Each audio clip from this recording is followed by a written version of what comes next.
नमस्कार दोस्तों, मैं हूं संजय रघुवंशी और एक बार फिर आपका स्वागत है काम की बात चार्ट के साथ में। दोस्तों, आप लोग जानते हैं कि मैं एक टेलीग्राम चैनल भी चलाता हूं और उस टेलीग्राम चैनल के मेंबर्स के साथ में हर हफ्ते 2 हफ्ते में एक लाइव सेशन, इंटरेक्टिव सेशन रखता हूं। ऐसा ही एक सेशन हमने रखा था अभी पिछले संडे को, जिसमें काफ़ी यूज़फुल ज्ञान डिस्कस हुआ, काम की बातें डिस्कस हुई और आज का वीडियो उन्हीं काम की बातों पर आधारित है। दोस्तों, अगर आप भी इस टेलीग्राम चैनल के मेंबर बनना चाहते हैं तो मैं लिंक दे रहा हूं। आपको एक फॉर्म भरना पड़ेगा और उस फॉर्म को भर के आप भी इस टेलीग्राम चैनल के मेंबर बन सकते हैं और हमारे इस वीकली लाइव इंटरेक्टिव सेशन में पार्टिसिपेट कर सकते हैं। ठीक है दोस्तों, आइए नज़र डालते हैं आज की काम की बात चार्ट के साथ पर। तो अब इशू ये है, जैसे अभी 2 दिन पहले या पिछले पूरे हफ्ते में अगर आप देखें तो 2 सेक्टर थे, sugar sector and chemical sector, which have given up to 20% return last week. तो अब मैंने मान लो मैं कोई भी स्कैनर चलाता हूं और मेरे स्कैनर में मान लो 5 सीमेंट के स्टॉक आ गए या दो से ज्यादा 4 या 5 शुगर के स्टॉक आ गए, तो इट इमीडिएटली टेल्स मी कि this particular sector is going to do well, something is happening in this sector, that is why the stocks related to this sector are coming in my scanner. So then I go to that particular sector और उसमें जो थोड़े से अच्छे stocks हैं, थोड़े से stronger stocks हैं, उनके भी चार्ट देखता हूं और फिर जब मुझे वो सेक्टर आइडेंटिफाई हो गया तो उस सेक्टर में बेटर स्टॉक्स जिनके ऊपर मेरा दिल ठुकता है, जैसे मेरे स्कैनर में बजाज हिंदुस्तान भी आया, लेकिन मैं बजाज हिंदुस्तान नहीं खरीद पाया क्योंकि मुझे लगा कि यार ये तो कंपनी जो है ढीली कंपनी है, इसमें कहीं उलझ न जाऊं मैं। तो फिर मैंने बजाज हिंदुस्तान की बजाय मैंने आंध्रा शुगर ही पकड़ा या उत्तम शुगर ही पकड़ा। तो बात ये है कि जो भी स्कैनर आ रहा है उससे कुछ इनडायरेक्ट रेफरेंसेस भी मिलते हैं कि if your scanner is scanning out 4 or 5 stocks from the same segment, then you infer from it that this particular segment is showing strength। और फिर उस सेगमेंट के अंदर जो अच्छे स्टॉक्स हैं, अच्छी कंपनी के स्टॉक्स हैं, जिनको लेते हुए आपका दिल ना घबराए, जो थोड़े से लार्जर कैप वाले हों या लार्जर मिड कैप में भी हों, थोड़े से बड़ी कैप वाले हों, उनको आप पकड़े तो वो एक बेटर आइडिया रहता है। राइट स्कैन जैसा आपने बोला, केमिकल्स आपने बोला था, वही टाइम पे मैंने पकड़ा था, but I couldn't trade it. Sudarshan chemical, मैं बोला आज ये सुदर्शन केमिकल डोजी के ऊपर जाएगा तो लूंगा, तो वो देखते देखते 610 को हो गया। वो टाइम पे मेरी हिम्मत नहीं हुई, इट वाज अप 10%, बाद में तो 650 हो गया। नहीं, उसमें तो मैंने आपको ये बता रखा है आपको करना क्या है कि जब आप मान लीजिए, देखो स्कैनर्स के साथ एक इशू भी है कि वो इतनी स्टॉक दे देता है कि आप शाम को स्कैनिंग कर रहे हैं, आपके पास 10 स्टॉक शॉर्टलिस्ट हो गए, अगले दिन सुबह अगर आपने उठ के उन 10 स्टॉक में से फर्दर 3 फाइन ट्यून नहीं किए तो आप कोई ट्रेड नहीं कर पाओगे। लेकिन उन 10 में से 3 को चूज करके मैं तो क्या करता हूं, बड़ा सिंपल फंडा है, 9:15 पे मैंने अपनी एंट्री और एग्जिट जो है वो मार्क करके रखी हुई है। तो 9:15 पे बाजार खुलता है तो मैं उल्टा स्टॉप लॉस लगा के, बाई का स्टॉप लॉस लगा के, और वो जो 3 स्टॉक हैं उनके अंदर अपना डाल देता हूं, ताकि अगर वो मेरा लेवल पार हो और मेरी बाई आ जाए तो बस मेरे को माल मिल गया। अदरवाइज ये वाली बात होती है कि क्योंकि जो हमने एंट्री पॉइंट्स देखे हैं वो बेसिकली कंप्रेशन और एक्सपेंशन वाली एंट्रीज हमारी हैं, कि जैसे मान लीजिए 2 इनसाइड बार्स हैं, तो 2 इनसाइड बार्स अगर वो वीकली चार्ट के ऊपर है तो इसका मतलब 14 दिन से वो स्टॉक वहां पे कंप्रेस हो रहा है। तो जब वो उस कंप्रेशन के बाद एक्सपेंड होगा तो वो आपको मौका नहीं देगा। जैसे सुदर्शन केमिकल था, वो तो ऑलमोस्ट 4 हफ्ते से वहां पे कंप्रेस हो रहा है, 6 हफ्ते से, तो वो डेफिनेटली कैसे आपको मौका देता। तो वो आपको वहां पे अगर आपने पहले से बाई का स्टॉप लॉस लगा के एंट्री नहीं डाली हुई तो वो भाग जाएगा, और जब वो भाग जाएगा तो आप कहोगे यार ये तो 20 रुपए ऊपर हो गया, अब मैं इसमें कैसे घुसूंगा, क्योंकि स्टॉप लॉस दूर हो जाता है और आदमी को लगता है कि आज के दिन का मूव तो गया। जबकि होता ये है कि वो बेसिकली अगर 6 हफ्ते के कंप्रेशन के बाद भागा है तो वो 2 हफ्ते तक भागेगा कम से कम। At the end of the month you will be surprise कि यार मैंने तो 10 रुपए के चक्कर में इसको छोड़ दिया, ये तो मुझे 40% दे रहा था। अब ये Mayank the other day DCM Shriram का था मसला, तो ये मुझे बोला 2 दिन तक मुझे मैसेज करता रहा, सर ये तो भाग रहा है, ये तो भाग रहा है, मैंने जल्दी भेज दिया। मैंने कहा कोई बात नहीं, भाग रहा है तो भैया फिर दोबारा मिलेगा, ऐसी क्या बात है। अगला अगला आइटम देखते हैं। 4000 stock listed. If you like this video, don't forget to hit thumbs up, subscribe to Raghu Mantra classes and press the bell icon to receive updates about future video. तो जो हम ये वाइकॉफ प्राइस स्ट्रक्चर की बात देखते हैं, इसमें इस पॉइंट के नीचे यहाँ एक्यूमुलेशन हो रहा है, यहाँ से मार्कअप फेज शुरू हो रहा है जहां पर कि स्टॉक बहुत तेजी से ऊपर चलेगा, इसको मैं मार्कअप फेज बोल रहा हूँ। और फिर यहाँ पर आकर स्टॉक जो है वो अटकता है और डिस्ट्रीब्यूशन फेज यहाँ पर शुरू होता है। तो ये जो मैंने ये वाला स्लाइड आप लोगों के साथ डिस्कस किया है, ये बेसिकली इस मार्कअप फेज वाला हिस्सा है जो कि हमने डिस्कस किया है कि इस मार्कअप फेज के अंदर स्टॉक ट्रेंड में आ चुका है और बीच में जैसे ही कोई पुल बैक आ रहा है उस पुल बैक को हम पकड़ लेते हैं, या अगर कहीं कंजेशन या कंसोलिडेशन दिखाता है तो हम उसको पकड़ लेते हैं। तो ये यहाँ से जो हमने ये स्विंग्स ड्रॉ किए थे, ये इस मार्कअप फेज की स्विंग्स हैं।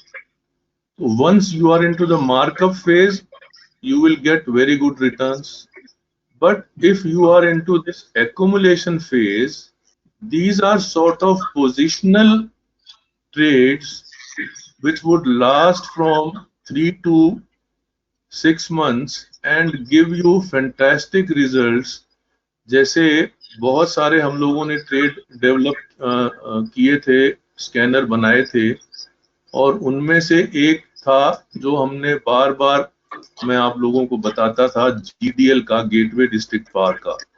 शायद आप लोगों के टाइम पे ही हम लोगों ने उसको डिस्कस भी किया था, तो उसी के एग्जाम्पल को मैं आगे बढ़ाता हूँ और फिर कुछ और चीजें दिखाऊंगा आपको। I hope this chart is visible.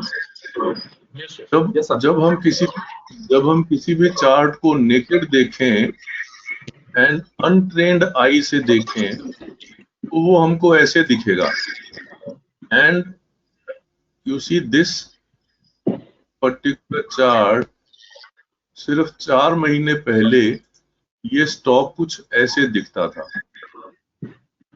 तो अब अगर आपकी ट्रेंड आई नहीं है तो आपको यहाँ पे कुछ समझ नहीं आएगा, लेकिन once you have trained your eye and you are able to see this figure, I will draw this figure again, किस तरह से नीचे U shaped फॉर्मेशन होती है और उसके बाद ऊपर मार्क्ड अप फेज होता है, और ये यहाँ पर ये हमारा एक्यूमुलेशन जोन होता है।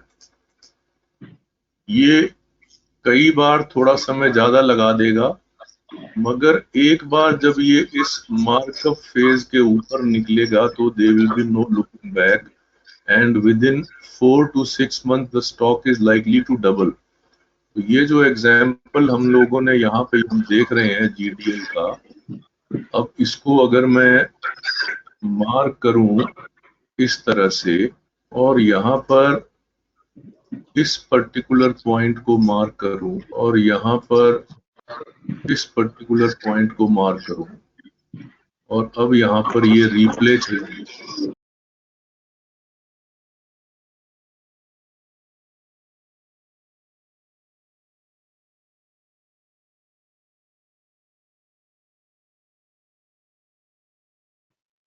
आप ये देखिए, ये इस पॉइंट से इस पॉइंट तक करीब 130 से 210 तक ये सिर्फ 3 महीने में स्टॉक चला गया। तो identifying this particular structure and end of accumulation is very important even if you want to have short term 3 months तक के अगर आप पोजिशनल ट्रेड करना चाहते हैं तो वो इसके लिए बेस्ट होते हैं। तो अब कुछ स्टॉक्स हैं जो मैं इस पर्टिकुलर जगह पे देख रहा हूं, जिनमें से एक है टिन प्लेट। टाटा की कंपनी है। ये नीचे यहाँ पर इसने ये हेड एंड शोल्डर पैटर्न बनाया और पिछले हफ्ते इस ब्रेकआउट पॉइंट को टेस्ट किया, रीटेस्ट किया और एक ही हफ्ते में ये रीटेस्ट करके 170 से 205 तक चला गया। ऐसे ही अभी रेन इंडस्ट्रीज और एनआरबी बियरिंग देखते हैं पहले। तो सबसे पहले तो मैं मार्किंग हटाता हूं। अब आप ये देखो, ये नीचे इसने एक यू शेप बॉटम फॉर्मेशन कर ली है और कल यहाँ पर इसने एक आउटसाइड बार बनाई है पिछले हफ्ते की कैंडल, जहां आप वॉल्यूम देखो अच्छी तगड़ी वॉल्यूम दे रहा है। तो अभी there is very huge likelihood that in coming times ये इसका मार्कअप फेज की एंट्री थी। ये इसने एक ब्रेकआउट दिखाया, अब रीटेस्ट किया और अब ये यहाँ से दोबारा चलने के लिए तैयार है। एंड वेरी सून से मेरा मतलब है कि 3 महीने में ये आपको 150 रुपए का भाव दिखाएगा। तो जब भी हम कोई स्कैनर चला रहे हैं, whenever we are making a scanner and we are able to see any swing trade developing, that is okay, that is very good. But at the same time, look at the larger picture also and try to place the price of that stock in the larger frame, this frame. That will allow you to remain in the stock for slightly longer duration, but at the same time it will not require you to keep moving in or out of fresh stock every day. एक बार अगर आपको proper जगह पे position मिल गई और आपने उसके अंदर उसके ओवरऑल प्राइस स्ट्रक्चर को आइडेंटिफाई कर लिया, तो 5% या 10% लेके बाहर निकलने की जरूरत नहीं है। हो सकता है अगर आप उसके अंदर अपनी पोजीशन बनाएं तो आपको 3 महीने में 50%, 60% या 100% तक के रिटर्न मिल जाए। तो the swing trade is important, but at the same time if you are able to place that stock in the larger perspective, in the larger structure of things, then you will be able to get maximum out of that particular stock. अब ये नीचे से इसने एक journey शुरू करी है। ये जर्नी इसको पहले यहां तक ले जाएगी, फिर प्राइस यहां पर आके एक बार अटकेगा और यहाँ वो कैसे अटकेगा अभी हम फोर्स ही नहीं कर सकते, लेकिन जस्ट एक मैं आपकी कन्वीनियंस के लिए मार्क कर दूं कि ऐसे अटक के 2-4 हफ्ते यहाँ बिता के इट विल स्टार्ट मूविंग और फिर ये अगले रेजिस्टेंस की तरफ चलेगा और अगला रेजिस्टेंस इस पॉइंट पे। If you like this video, don't forget to hit thumbs up, subscribe to Raghu Mantra classes and press the bell icon to receive updates about future videos.